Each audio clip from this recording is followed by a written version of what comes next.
Good morning.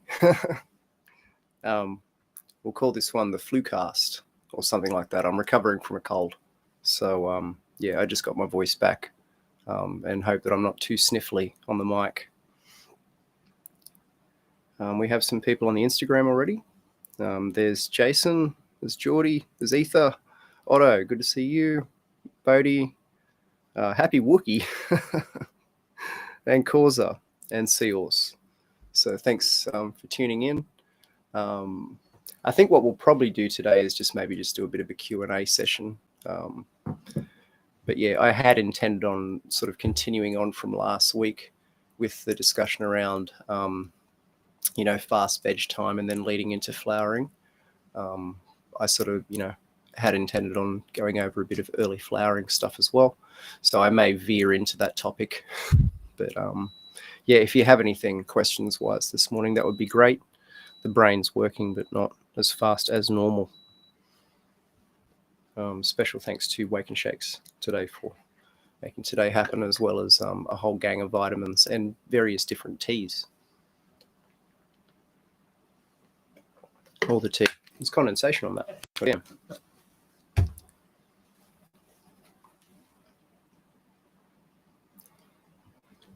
So I'll give it a chance for a few more people to join.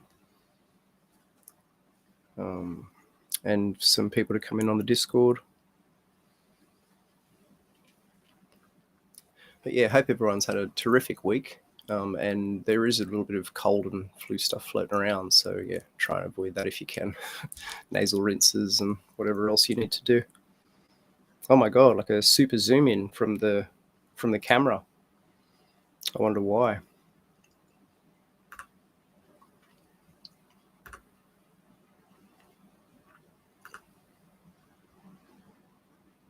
See if it keeps doing that, hey?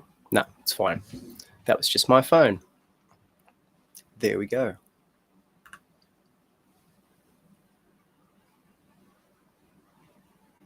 Alrighty.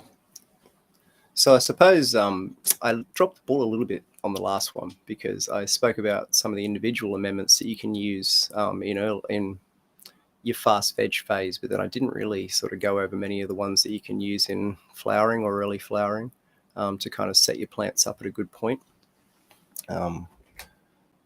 So yeah, we could discuss a little bit of that, top dressing in early flower versus mid to late flower, that sort of stuff, if that's of interest.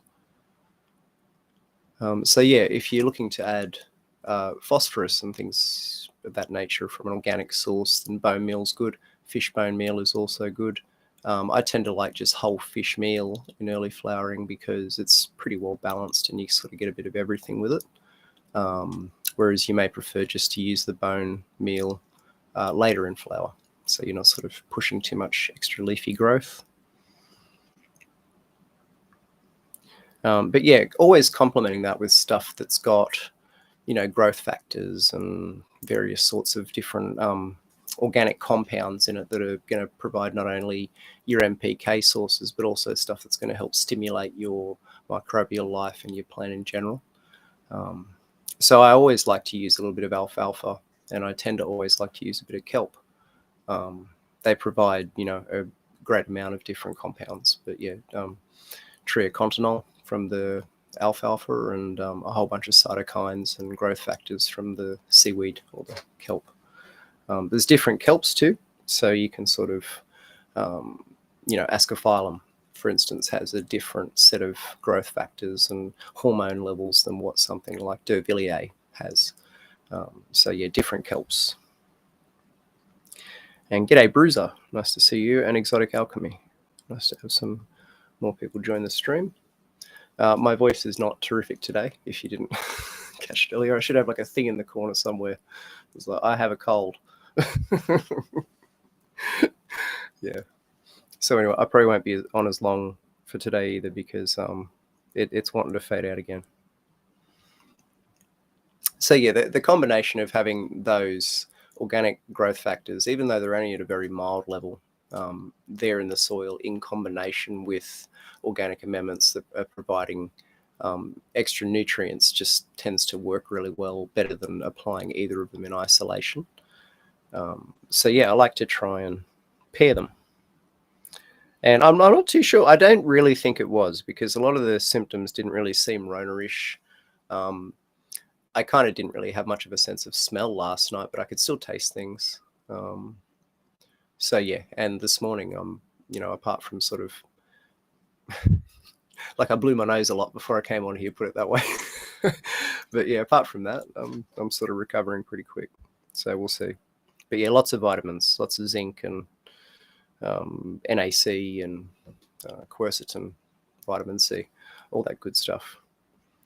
Fogarts and the surf bud. Nice to see you guys. So yeah, trying to sort of encourage your plants, I suppose, for want of a better description, kind of the metabolism of your plant, to try and sort of get it to ramp up. So it's kind of wanting to grow more at the same time as providing additional food, and then also, trying to ramp up your microbes.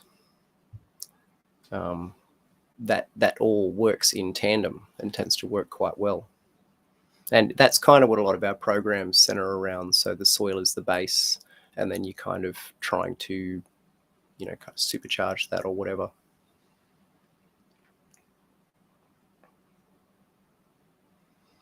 A couple of people too were confused on how to top dress. So one really common one that I get a lot is, do you just top dress through the mulch, or do you kind of pull the mulch back a little bit, top dress, and then remulch?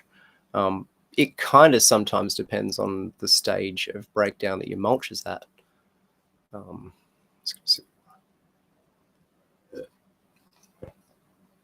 So if your mulch is like heavily decomposed, it's probably not really much for mulch anymore. You can probably just top dress over that and then remulch. But if it's fresher, as in it still looks like basically what it was when you put it down, I really do like to just grab a bucket, scrape that off, throw that in the bucket, top dress, and then just reapply that over the top and water in. I find that works a lot better. And if you're applying your top dress through mulch that's not really broken down that much, it can just eat up a lot of the nitrogen and all that sort of stuff, so it doesn't really make it through to your soil, is one of the problems with going that way. And it's just not tremendously efficient. So I prefer to try and get it in contact with the soil and then cover that over. Seems to work better and faster in a breakdown context.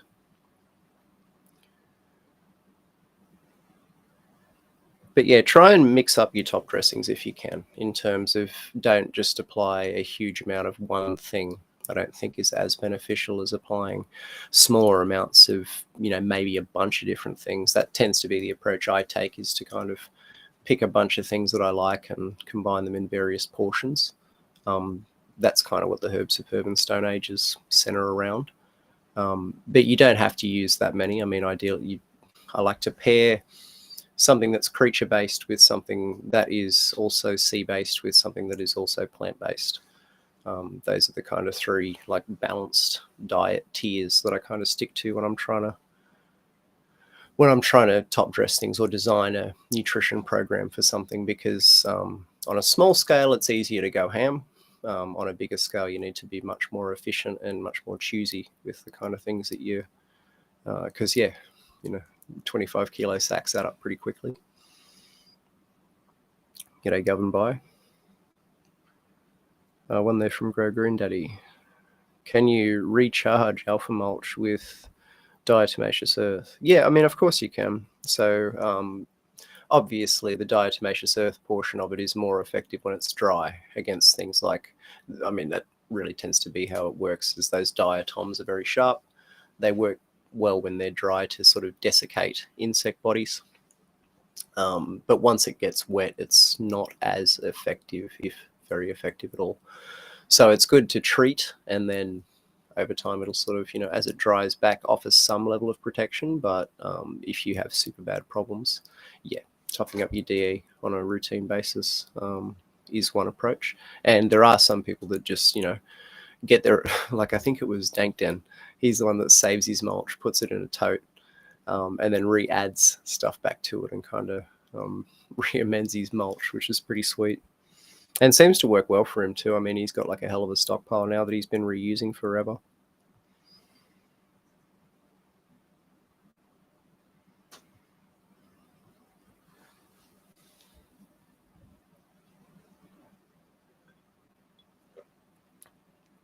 But yeah, typically things from creatures are rich in nutrients and lower in carbon.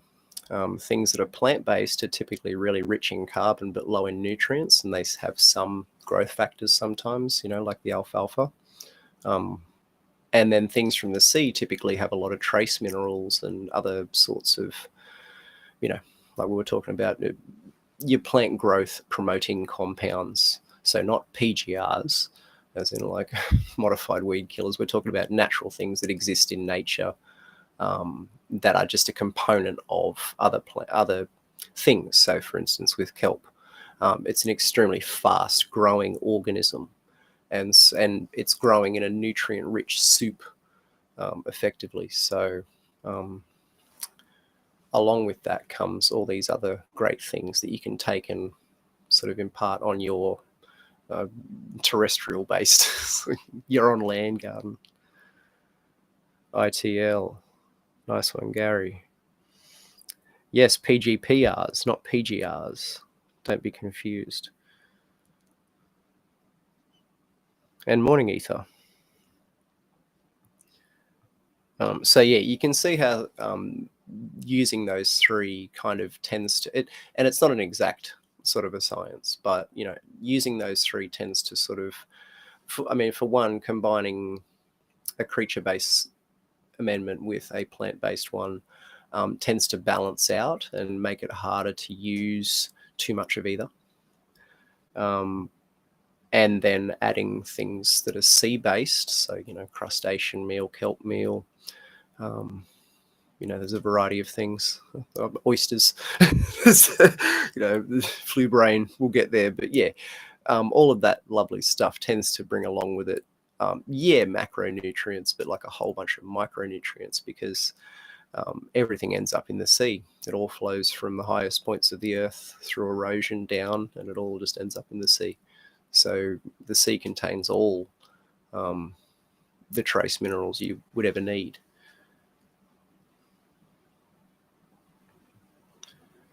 And the Sheer Organic, or Greened Out Team. Nice to see you, brother. Hey, Greened Out Team's got some wicked merch out too. So yeah, big fans of their stuff. In fact, I've got a beanie right here. But if I wasn't, hang on, I'm going to stick it on. There you go. Because I'm styling out today. Like I'm feeling I'm feeling pretty crap with this cold. And so I was like, no, I want to dress bright. So I'm wearing like my nicest shirt. And yeah, I'm going to put on a beanie because yeah, there we go. Now I'm wearing my Jay and Silent Bob beanie. I've been calling it. So I'm styling out now. I'll wear this on until I start to overheat, and then I'll take it off, brother. But yeah, Greened Out Team makes some cool stuff. Check it out. And Coco Gardens is commented on the shirt. Yeah, it's actually a Lennon shirt, so that's pretty cool. This is already too hot. Sorry, bro. So yeah. Anyway, back to what I was talking about with amendments and such. So yeah, sea-based amendment with creature-based amendment. You've got like rich macronutrients, micronutrients. Throw some plant-based stuff in there. That's of the. I mean, using something like, say, like if you picked like. You can get alfalfa, and then you can sort of get other sorts of stuff that are cereal grasses, but they don't contain a lot of nutrients. Yeah, you could potentially add something that's not a whole bunch of use. But I mean, I'm a fan of like beetroot meal. That's got a unique natural nitrate in it, which is pretty cool. I actually found out about that because they sell beet concentrate powder in gym circles as like a pump agent, for like pre-workouts and whatever. And I was like, how does that work? And it's like, oh, it's got nitrates in it. And it's like, okay, so check that out. And it's in there at like a really tiny level. So it's certainly not like a synthetic, nitrate or like a cal nitrate or anything like that. But it does, I mean, for an amendment, it has an effect.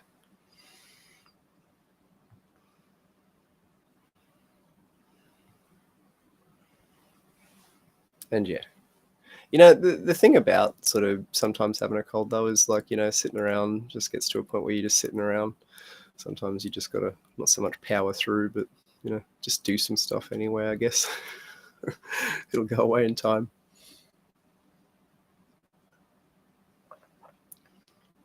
So that may help people if you're looking at trying to design your own from scratch kind of thing. You know, like say if you've got a lot of stuff, then that can, you know, you might choose to go that way with it. You can also add to that some mineral stuff. So I also tend to like to have a calcium source in there. So you can look at something like guano, which is quite similar to rock phosphate. If you're going the high phosphate sort of high silica guano, we sell a seabird guano, and that's used in our balance herb superb and also in the mega yield. But that is tricalcium phosphate. So again, not like, you know, monopotassium phosphate where it's like ultra available and kind of frazzles off your microbes a lot. It's not the best. Tricalcium phosphate is, you know, much slower release, and so you still wouldn't want to use an enormous amount of it if your goal is to have an ultra thriving mycorrhizal network. But there's, you know, no downside in my opinion from using a bit of it.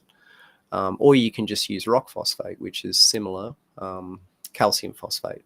So you'll get calcium and you'll also get phosphorus from that. Again, but in bone meal as well, you're also getting calcium phosphate because that's how bones are made. So yeah, but a mineral source of something that's going to provide some calcium and also potentially some trace minerals tends to go well paired with that sort of stuff, just as a very, very basics, if you're looking at, you know, trying to put together a program. And so, you know, in say early flowering, I would probably prefer a mix of things that provide more of a balanced nutrition. And then if I was looking at top dressing more into mid flower, at that point, I'm not as much trying, look, put it this way, the stretch is over. And so the need for any additional nitrogen is minimal. And so at that point, you're more providing a supplemental role for the yield and quality. So things that tend to promote yield and quality is calcium and phosphorus and a bit of potassium. So yeah, not going too crazy on the phosphorus because, I mean, for years, monopotassium phosphate was promoted as the ultimate bloom booster. But the ratios of that stuff are just completely wrong for this plant that we're dealing with. It's a mop for potassium and calcium. In fact, it's kind of it doesn't know when to say when with certain cations. But phosphorus is something that it needs, but not in the same levels that it does of those other two.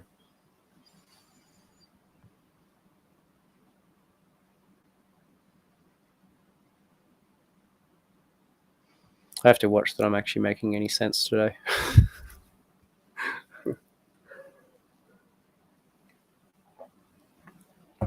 So yeah, I tend to like to sort of keep the nitrogen and stuff going until the plants aren't as vigorous anymore. And then they're more sort of, not so much just existing, but more like they're ripening out. So the aggressive stretch phase is over. Much new root growth has kind of stopped. It's just kind of, it's existing where it is, and it's probably on the trend towards down. In that phase, then it doesn't make a lot of sense to push things that are going to encourage the previous phase of growth. And apparently 10:40 p.m. tonight, there is a full moon. So yeah, I imagine some people, probably Warriganj, he's definitely one that's known to plant by the moon.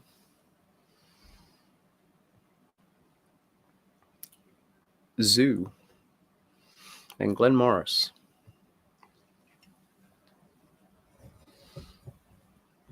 Planting by the moon is kind of one of those sort of biodynamic secrets and something that a lot of people tend to like to do. How much benefit it plays inside, I'm not quite sure.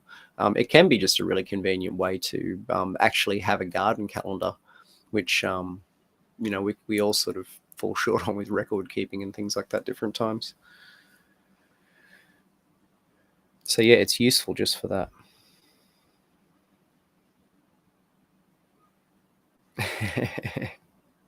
I have heard folklore about it though, that the gravitation from the moon is so strong during and I quite like this one, that the gravity from the moon is so strong during that sort of a phase, especially on a supermoon, that just kind of like, you know, pulls them up out of the ground, which is pretty cool to think about. And I mean, hey, if it affects the tides and it affects our moods, it's got to affect something, right? It's just one of those sort of intangible things that are really, really hard to you know, certainly design a study around or to nail down. Like anecdotally with compost tea, for instance, there's plenty of like well brewed, well applied compost tea. There's plenty of evidence that it works really well. You won't find a lot of studies that prove that it works really well, though. That's the thing. Biochar, you know, it works fantastic if you use it right. But if you read the studies on it, you'll think that it's either 50-50 or 60-40, like bad to good.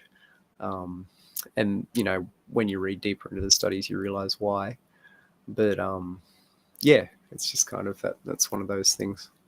Planting by the moon is definitely one of those things.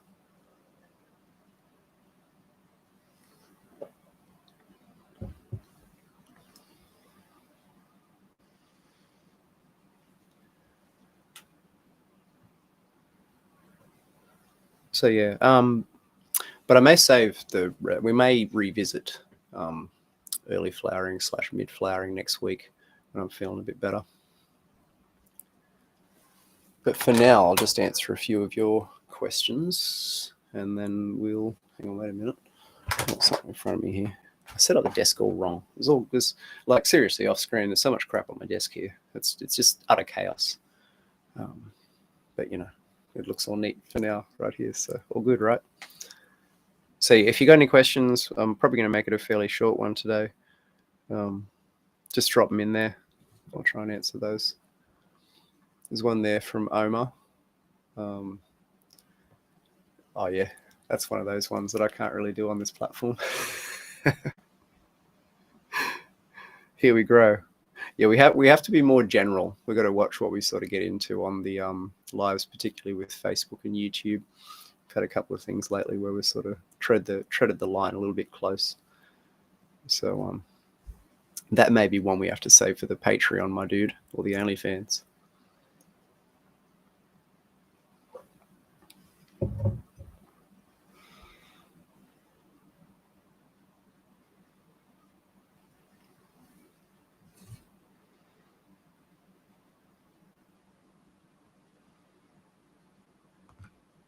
Yeah, that's the go. I'll get at you in the comments. Yeah. Yeah, they've been getting more strict about that stuff lately, or maybe more people are like, you know, reporting stuff or whatever. I don't know. Maybe we're having too much fun sometimes. But yeah. Dank Den, nice to see you. Dank Den's been through a bit lately, so show him some love. But always producing the fire. Indoor games rocking hard. Actually, someone I wanted to give a mad mention to was Jimbo too. Dr. Jimbo Jones. He really is doing some terrific stuff at the moment. And Brett from Hydro Haven. Cool to see you, dude. And Sweet Baby May. Oh, thanks, guys. Appreciate you all showing up. Yeah, I'm kind of... Oh, and Dactyos. Oh, wow. Everyone's joining now. Dank Panda. Hey, Dank Panda actually got some of our stuff. He's over in Canada. So I'm super excited about that because I'm not quite sure if it'll work the same in the Northern Hemisphere. So let's try it out. When they're from Grow Green Daddy, to save me from dying, because like seriously today I'm drawing some mad mental blanks. It's just like I dig and it's just not happening. But that's some weeks, right? You know. Yeah. Cool. So Grow Green Daddy is going to put some fresh soil on the bottom of his sub-irrigated planters, fill and then mulch over the top. Is there any benefit? So assuming that you've cooked your soil down, or you've bought, you know, fresh soil, there's really no benefit, man. I'd just wet it down, plant, and then mulch and go. One thing I have been doing lately is the first wet down I've been doing just a very simple compost brew, or just brewing up a bit of dirt, so making sort of a dirt tea, because I mean, like I've mentioned, there's billions and billions and billions of microbes in a bag of our dirt. So there's and that's been verified. So there's no reason that you shouldn't be able to just brew that. But I do that and then heavily water the soil to the point of like a bit of runoff. So whereas I normally aim for like a 10% application rate to 5%, I'll probably go 15% or a bit more, just to really get like a good wash through of that. I'm finding that I'm getting better results with the plants because the soil's well wet all the way through, and I've kind of made sure of that. So and doing it with a compost tea with some freshly charged microbes in it is also just a good thing to make sure that, potentially if it's been through shipping and heat and all that sort of stuff, that you're just topping off on that. It shouldn't really be necessary, but at the same time, it hasn't shown to do any harm. And I'll typically do that 24 hours before I'll want to plant into it. So fill water with that. If I don't have time, I'll just use Green Supreme and Mojo. A little bit of runoff, allow that to drain for 24 hours and then plant. And that seems to work really, really well. And then one there, how often do I use compost tea? To be honest, not very often. Probably if I was looking at using it on a crop 4 times in a 12-week crop window would be heaps. But it really depends on the situation. Like I had some potatoes where I was trying to push yield a bit, and I used it about once every 2 to 3 weeks, which seemed to help. But those are specific sort of microbe teas, nutrient teas in lieu of top dressing. You could maybe do a bit more. I know some people that use those about every couple of weeks, but that's more they're doing autos in the light soil, and they really like to do that instead of top dressing because they get a very immediate response from it. Some people have actually managed to convert over to that pre-activated top dressing style, and they're just not having to use the brewer now. But other people really like just the ease of watering something in. It suits their particular grow style.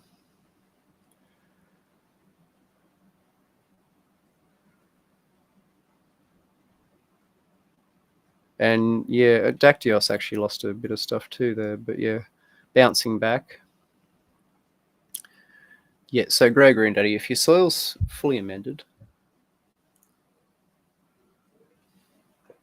and or new, there's no extra benefit. And for the soil tea, I mean, what I tend to do if I'm going to apply mycorrhizal inoculant or anything is I don't apply it to the tea at the start. I'll apply it to the tea on the back end. So I would apply dark matter to a finished brew rather than trying to brew out those organisms in the tea itself, if that makes sense.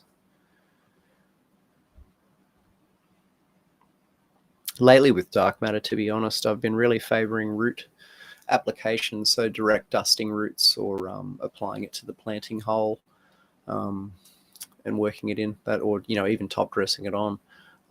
Getting them in the propagules into contact with the roots works really, really well. Sometimes watering it in is the easiest way to do that, but then for the amount of times that I typically use it, it really just suits using it at transplant time. It seems to be just a really terrific way to use it.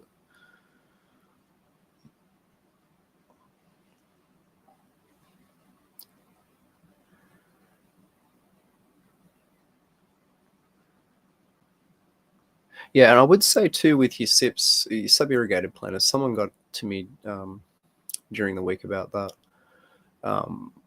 Watch where you're kind of feeding your plants too much with. You really want to kind of try and make sure that it's just water staying in there, because the water itself doesn't seem to be a huge issue with anaerobic problems from what I've noticed and what other people have noticed. But once you start trying to add too much stuff to that and it's got too much nutrient content in it, it tends to go off. I've noticed like a little bit, you get some funky smells and things. When you start getting that kind of odorous rotten egg sort of stuff going on, that's that's bad sulfurous bacteria in there, potentially pathogens too. So yeah, that can be caused by maybe going a bit ham with applying too much to your sub-irrigated stuff. You're better off with those, I think, picking a larger medium, so your plant just has plenty of room to grow to begin with, and then the need to supplement is less. So then you can just mostly work off water. That tends to be how they work really well. If you're interested in supplementing a lot, you may do better to go with a bit of a different system. And yeah, that's an old one there. Loosen. Okay, that's one there from ITL about beneficial nematodes. You can also, I mean, you can grow all sorts of different organisms with if you've got a scope. That's really what sort of is the main missing link for a lot of people. Is without a scope, you're just kind of guessing. Really, that's all it is. You're just guessing and hoping. You can start with the best possible materials, and that helps to sort of ensure that you've got some level of success with it. But it's still, there's no guarantee without really checking it out under a microscope. And if you do have a microscope that's that powerful, and they've come down a lot in price over the years now, then you can certainly check stuff out and, you know, pull teas when they're at various points. So you can sort of actually see the microbes you're working with.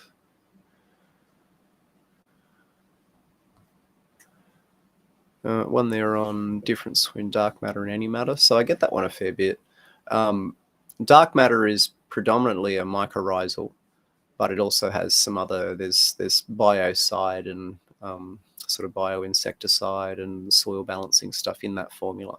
So the idea with it is to sort of populate the soil with a whole bunch of different organisms, not just your mycorrhizal stuff, in hopes that, you know, if someone's starting from scratch, it gives them sort of a good springboard to sort of go off.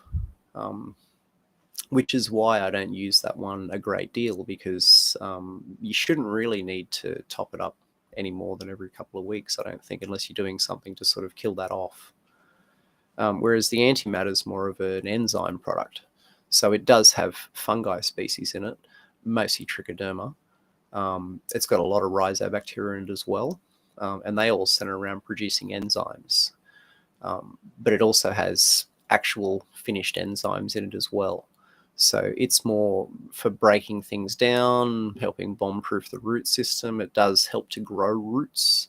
A lot of people use it as a cloning compound, whereas the dark matter doesn't work quite as effectively in that capacity. I'll use it like if I think there's anything that's gone wrong, like for instance before talking about, you know, if I'm smelling weird smells and stuff like that coming from a sub-irrigated planter, that's a time when I'll look at using some of it.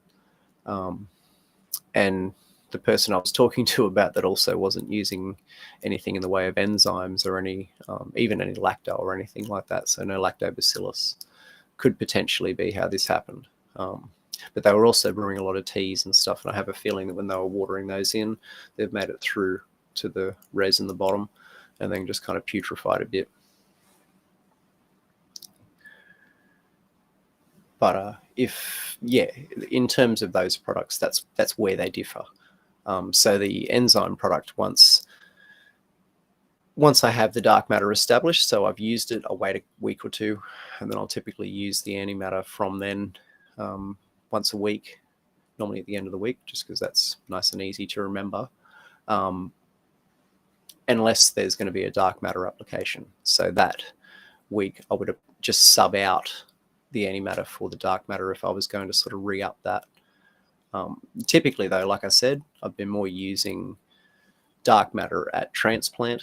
So, you know, finished clone / 2 or 3 node seedling, direct apply that to the roots or into the pot plant. That's kind of how I've been doing it. And then that tends to work. I tend to pot things up or upsize things based on phase. So they do get inoculated at about the amount of times that I would have drenched them anyway. The antimatter I tend to use around once a week, just through the cycle regardless. I start it pretty early and I use it until right up to the end.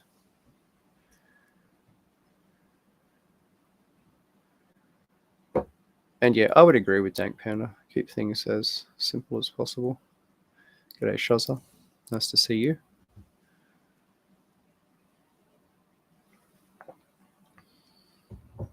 So I hope that helps some.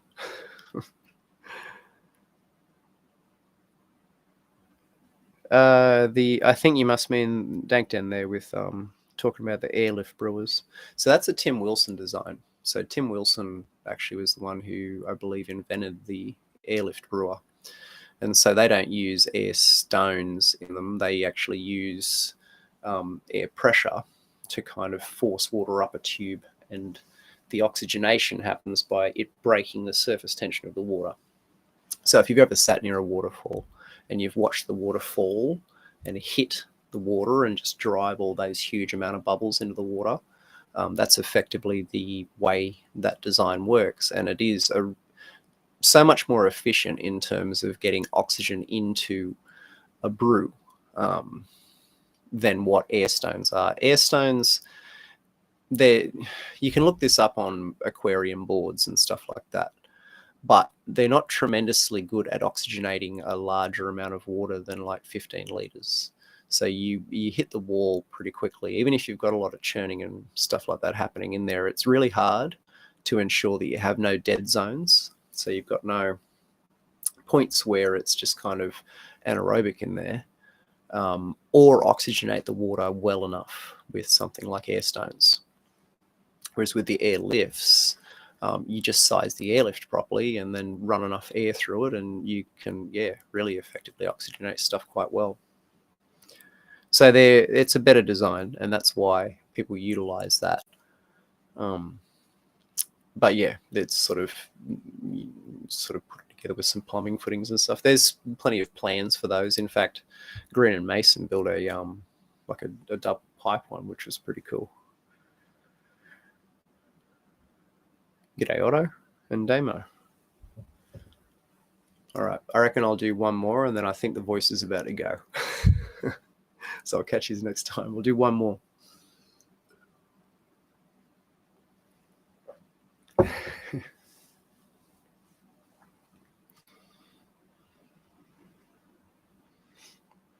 I suppose if you wanted to find more about that style of brewer, go to it's Microbe Organics is his website. Plenty of stuff in there, plenty of information. Part of the problem with air stones too, Dank Panda, is that if you're reusing them, they get a lot of you can see it. They get a lot of crap just kind of stuck in them, and then that's just not good if you're trying to start from kind of a clean slate each time with your brews, which I mean you should do. You shouldn't be really trying to perma-brew stuff. It doesn't work that way. You've kind of got to do it, achieve what you want, clean it out, really clean, and then start all over again. It's not like you can just kind of have it there just bubbling away.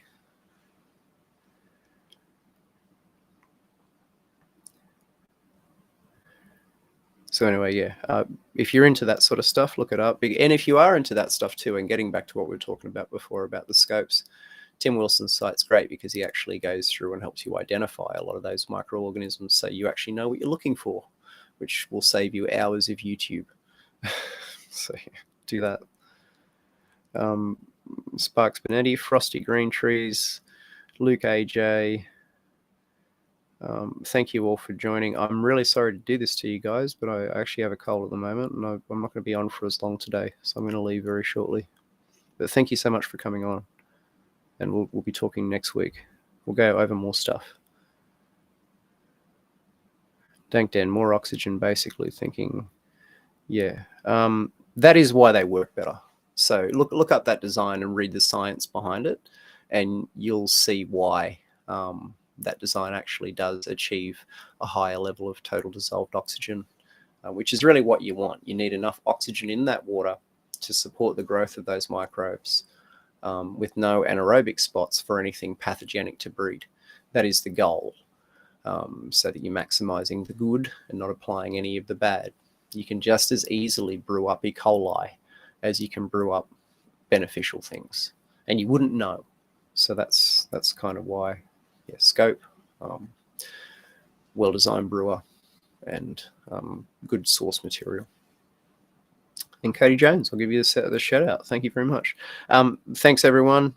Sorry, I got to go. But I'll see you all next week when I'm feeling a little bit more crash hot. Thank you very much.